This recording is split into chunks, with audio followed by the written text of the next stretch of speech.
ରଞ୍ଜିତା ମାଟି ମା ବକ୍ଷ ବୀର ପୁତ୍ର ଜନନୀର ଶତ୍ରୁର କତେ ଖେଳିଥିଲେ ହୋରି ବଳି ଦେଇ ନିଜ ଶିର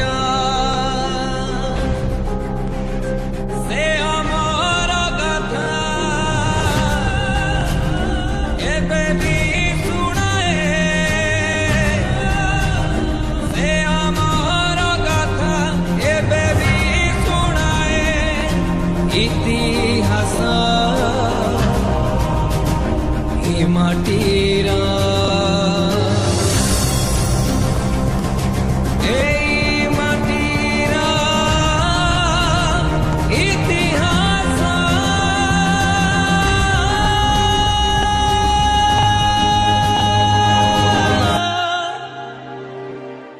ଖାଲି ଯନ୍ତ୍ରଣା ଯନ୍ତ୍ରଣା ଯନ୍ତ୍ରଣା ବେଡ଼ି ଉପରେ କୋରଡ଼ା ନିରୀହ ପ୍ରଜାଙ୍କ ମେରୁଦଣ୍ଡ ଭାଙ୍ଗି ଯାଇଛି କର ଭାରରେ।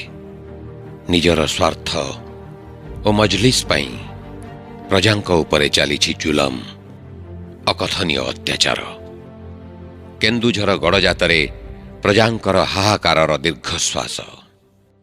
ରାଜାଙ୍କ କ୍ରୂର ଶାସନ ବିରୋଧରେ ସ୍ୱର ଉତ୍ତୋଳନ କରିବାର କାହାରି ସାହସ ନାହିଁ। ଗୋଟିଏ ବୀର ଓଡ଼ିଆ ଜାତି ସାଜିଛି ଭଗ୍ନଜାନୁ ଦୁର୍ଯ୍ୟୋଧନ, ଶରୀର ଚଳତ୍ ଶକ୍ତିହୀନ। ସତେ କ'ଣ ଏ ଅତ୍ୟାଚାରର ଅନ୍ତ ନାହିଁ? ଯନ୍ତ୍ରଣା ଜର୍ଜରିତ ଜୀବନ ସବୁ ଏମିତି କ'ଣ ନିଃଶେଷ ହେଇଯିବ? ହେ ଈଶ୍ୱର, ତମେ କେମିତି ସହିପାରୁଛ ତମ ସୃଷ୍ଟ ମଣିଷ ଉପରେ ଚାଲିଥିବା ଏ ଅତ୍ୟାଚାରକୁ? ଏମିତି କ'ଣ କେହି ଏ ମାଟିରେ ଜନ୍ମ ନେବେନି ଏ ନିଷ୍ଠୁର ରାଜତନ୍ତ୍ର କବଳରୁ ମୁକ୍ତ କରିବାକୁ, ଜାଳି ଦେବାକୁ ସୁଖରେ ବଞ୍ଚିବାର ମଶାଲ? କିଏ କହିଲା ଏ ମାଟିରେ ସଂଗ୍ରାମୀ ବୀର ଜନ୍ମ ନେବେନି ବୋଲି? ଈଶ୍ୱର ପ୍ରେରିତ ଦେବଦୂତ ପରି ଜନ୍ମ ନେଲେ ବିପ୍ଳବୀ ଧରଣୀଧର 1864 ମସିହା ମେ ମାସ 5 ତାରିଖରେ କେନ୍ଦୁଝର ସହରର ଅନତି ଦୂରବର୍ତ୍ତୀ ସଦର ଉପଖଣ୍ଡ ଅନ୍ତର୍ଗତ କୁସୁମିତା ଗ୍ରାମରେ ଏକ ଭୂଇଁଆ ପରିବାରରେ ସେ ସେହିଦିନ କେନ୍ଦୁଝରର ପ୍ରଥମ ସୂର୍ଯ୍ୟ ଦେଖିଲେ। ତାଙ୍କ ପୂର୍ବପୁରୁଷମାନଙ୍କର ସାଙ୍ଗିଆ ଥିଲା ନାୟକ, ଜାତି ଥିଲା ଭୂଇଁଆ। କ'ଣ କରିଥିଲେ ଜଣେ ଆଦିବାସୀ କେନ୍ଦୁଝର ପ୍ରଜାଙ୍କ ମଙ୍ଗଳ ପାଇଁ?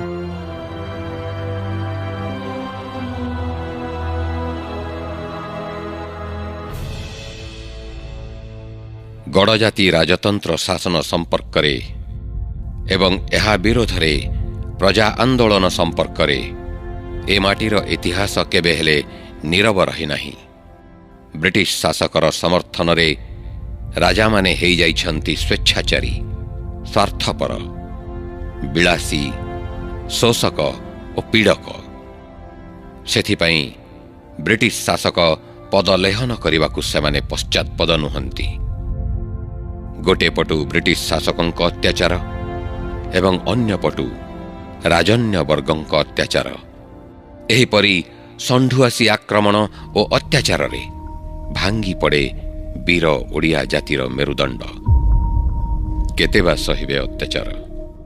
ଯେତେବେଳେ ଯନ୍ତ୍ରଣା ସହିବାର ସୀମା ଟପିଯାଏ, ସେତେବେଳେ କେହି ନା କେହି ନେତୃତ୍ୱ ନେଇ ଏହାର ବିରୋଧ କରିବା ପାଇଁ ଆନ୍ଦୋଳନ ଆରମ୍ଭ କରିଦିଅନ୍ତି। ଠିକ୍ ଯେମିତି କରିଥିଲେ ଧରଣୀଧର। କେନ୍ଦୁଝରରେ ପ୍ରଜାମେଳି 1891 ମସିହାରେ।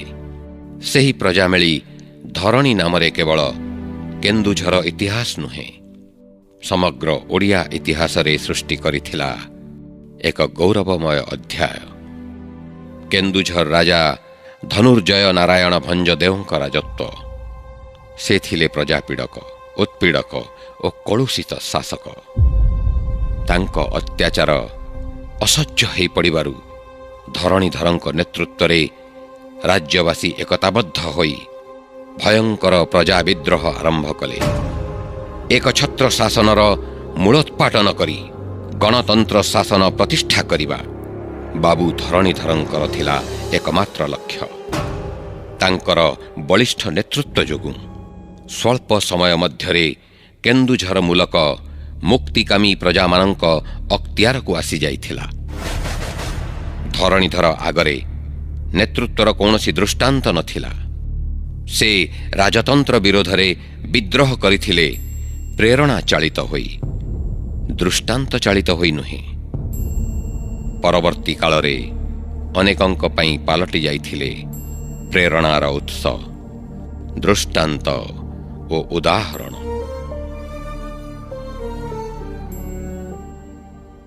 ଜଣେ ବ୍ୟକ୍ତିର ବ୍ୟକ୍ତି ସତ୍ତା ନିର୍ଭର କରେ ତାର ତ୍ୟାଗ, କର୍ତ୍ତବ୍ୟନିଷ୍ଠା, ନିଃସ୍ୱାର୍ଥପରତା, ମଣିଷକୁ ଭଲ ପାଇବା ଓ ଦୁଃଖରେ ସୁଖରେ ତା ପାଖରେ ଠିଆ ହେଇ ଦୁଃଖ ସୁଖରେ ଭାଗି ହେବା ସଙ୍ଗେ ସଙ୍ଗେ ଦୁଇପଦ ମିଠା ମିଠା କଥାରେ ତାକୁ ସାନ୍ତ୍ୱନା ଦେଇ ଭାଙ୍ଗି ନ ପଡ଼ି ମନକୁ ଦୃଢ଼ କରି ଜୀବନ ସଂଗ୍ରାମର ସାମ୍ନା କରିବାକୁ ପ୍ରେରଣା ଦେବା ଓ ତା ଆଡ଼କୁ ସାହାଯ୍ୟର ହାତ ବଢ଼ାଇ ଦେବା ଉପରେ ବାବୁ ଧରଣୀଧରଙ୍କ ଜୀବନ ଗଢ଼ା ହୋଇଥିଲା ଏହି ସବୁ ଧାତୁରେ।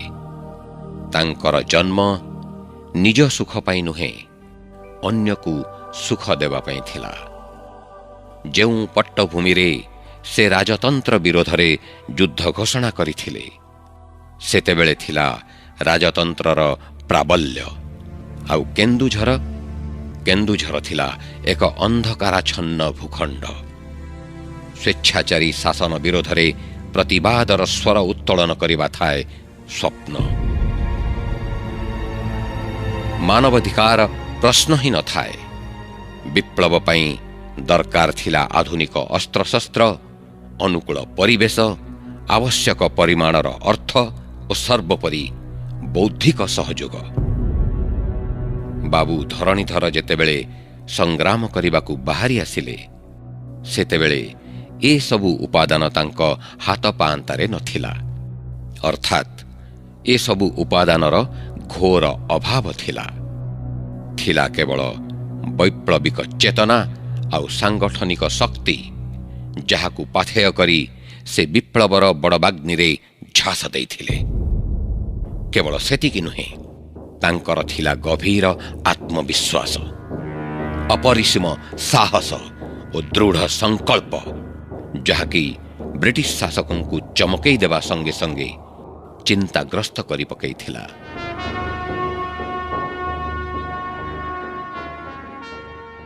ଦୈତ୍ୟମାନଙ୍କ ଉତ୍ପାତ ଉତ୍ପୀଡ଼ନ ଓ ଦେବତାମାନଙ୍କ ସୁରକ୍ଷା ସମ୍ମାନ ରକ୍ଷା ନିମନ୍ତେ ଦେବଦେବ ମହାଦେବ ମହାକାଳ ରୂପ ଧରି ଆରମ୍ଭ କରନ୍ତି ଉଗ୍ର ତାଣ୍ଡବ। ଡମ୍ବରୁର ନିନାଦରେ ପ୍ରକମ୍ପିତ ହୋଇ ଉଠେ ତ୍ରିଭୁବନ। ଭୟଙ୍କର ସ୍ପନ୍ଦନ ସୃଷ୍ଟି ହୁଏ ଦୈତ୍ୟମାନଙ୍କ ହୃଦୟରେ। ସେହିପରି ମହାକାଳ ଜନ୍ମ ଦେଇଥିଲା ମହାକାଳ ଧରଣୀଧରଙ୍କୁ। କେନ୍ଦୁଝର ରାଜତନ୍ତ୍ର ଓ ବ୍ରିଟିଶମାନଙ୍କ ଅତ୍ୟାଚାରର ଏକ ଘଡ଼ିସନ୍ଧି ମୁହୂର୍ତ୍ତରେ ରାଜତନ୍ତ୍ର ଓ ବ୍ରିଟିଶ ଶାସକମାନଙ୍କ ପାଇଁ ଧରଣୀଧର ଥିଲେ ପ୍ରଳୟଙ୍କର ମହାକାଳ। ତାଙ୍କ ରଣହୁଙ୍କାରରେ ଦୋହଲି ଯାଇଥିଲା ରାଜତନ୍ତ୍ର ଶାସନର ସୁଦୃଢ଼ ସ୍ତମ୍ଭରାଜି। ନିସ୍ତବ୍ଧ ନିର୍ବୀର୍ଯ୍ୟ କରିଦେଇଥିଲା ବ୍ରିଟିଶ ଶାସକଙ୍କୁ। ଜଳି ଉଠିଥିଲା ମୁକ୍ତିର ମଶାଲ ସମଗ୍ର କେନ୍ଦୁଝର ମୂଲକରେ। କେନ୍ଦୁଝର ନିଜଗଡ଼ଠାରୁ ଉତ୍ତର ଦିଗରେ 4 କିଲୋମିଟର ଦୂରବର୍ତ୍ତୀ ରାଇସୁଆଁ ମୁକାମରେ ଥିଲା ଏକ ବିରାଟ ଆମ୍ବ ତୋଟା।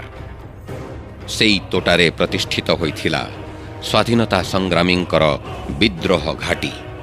ସମବେତ ସଂଗ୍ରାମୀମାନଙ୍କୁ ଅଗ୍ନିବର୍ଷୀ ଭାଷଣ ମାଧ୍ୟମରେ ତାଙ୍କ ହୃଦୟରେ ମୁକ୍ତିର ଜୀବନିକା ଭରି ମାର ଅବା ମର ପଣ କରିବାକୁ ଆହ୍ୱାନ ଦେଉଥିଲେ ଧରଣୀଧର। ସଂଗ୍ରାମ କରିବାର ବିଭିନ୍ନ ପନ୍ଥା ସମ୍ପର୍କରେ ଆଲୋଚନା କରାଯାଇ ନିଷ୍ପତ୍ତି ନିଆଯାଉଥିଲା ସେହି ତୋଟାରେ। ରାଜତନ୍ତ୍ର ଉଚ୍ଛେଦ ପାଇଁ ଏବଂ ଦେଶର ସ୍ୱାଧୀନତା ଫେରାଇ ଆଣିବା ପାଇଁ ସେଇଠି ଜଳି ଉଠିଥିଲା ବିଦ୍ରୋହର ଅଗ୍ନିଶିଖା। ସେ ବିପ୍ଳବର ଅଲିଭା ଅଗ୍ନିଶିଖା ନିଜ ହାତରେ ଜାଳିଥିଲେ ଧରଣୀଧର। ସେଇଥିପାଇଁ ସେ ତୋଟାଟି ଧରଣୀଧର ତୋଟା ନାମରେ ନାମିତ କରି ତାଙ୍କର ସ୍ମୃତିକୁ ଏଯାବତ୍ ମନେ ପକାଉଛନ୍ତି କେନ୍ଦୁଝରବାସୀ। ଧରଣୀଧର ଥିଲେ କେନ୍ଦୁଝରର ଅଭିମାନ ଓ ଆତ୍ମପ୍ରତ୍ୟୟର ପ୍ରତୀକ।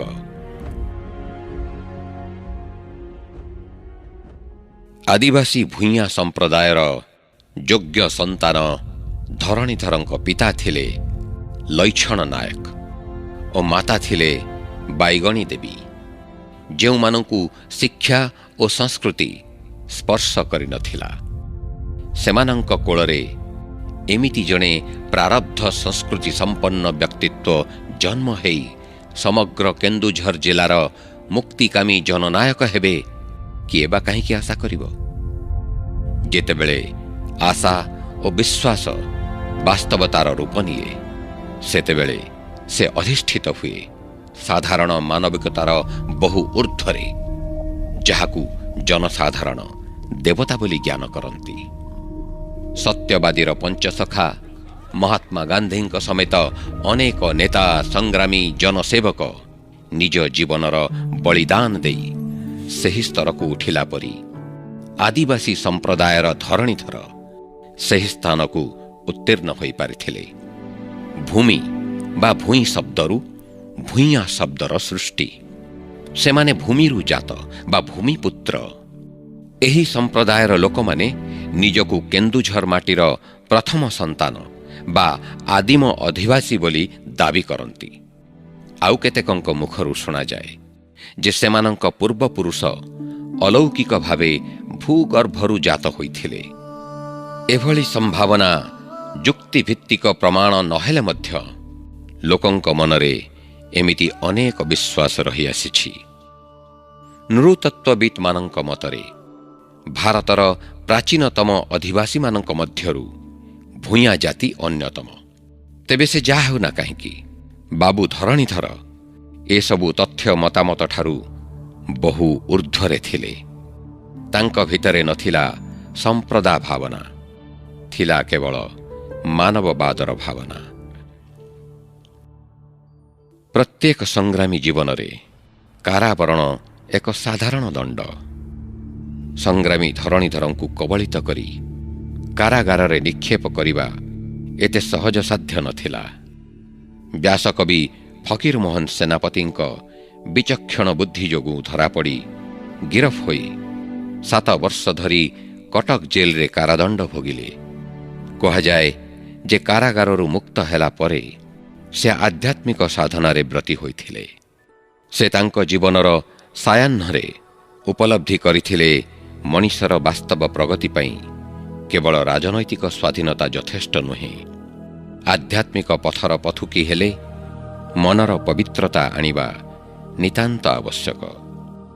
ଜୀବନ ସାରା ସଂଗ୍ରାମ କରି କରି 1944 ମସିହା ଏପ୍ରିଲ 23 ତାରିଖରେ ମହାରଥୀ ଧରଣୀଧର ଶୋଇଗଲେ ଚିରନିଦ୍ରାରେ। ପଛରେ ଛାଡ଼ି ଦେଇଗଲେ ଅନେକ ସ୍ମୃତି, ଅନେକ କୀର୍ତ୍ତି, ଯାହା ଦେଖି କେନ୍ଦୁଝରବାସୀ ତାଙ୍କୁ ମନେ ପକାଉଥିବେ।